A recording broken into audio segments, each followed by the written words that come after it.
Guys, today in this video gonna to show you how to enable home button in Google Chrome.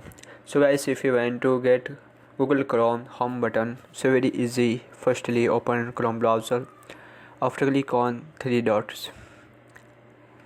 After click on settings. Now scroll down and here option appliance and option show home button. So guys, if you want to here show home button, so second option slash toggle on position, that is.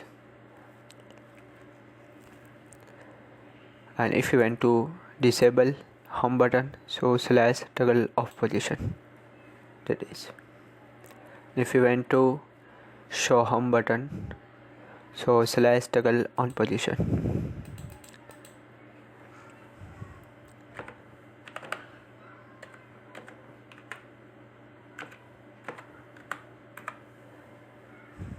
After click on home button,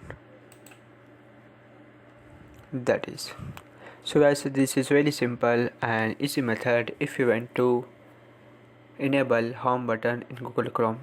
Thank you for watching this video. Please subscribe my channel for latest update.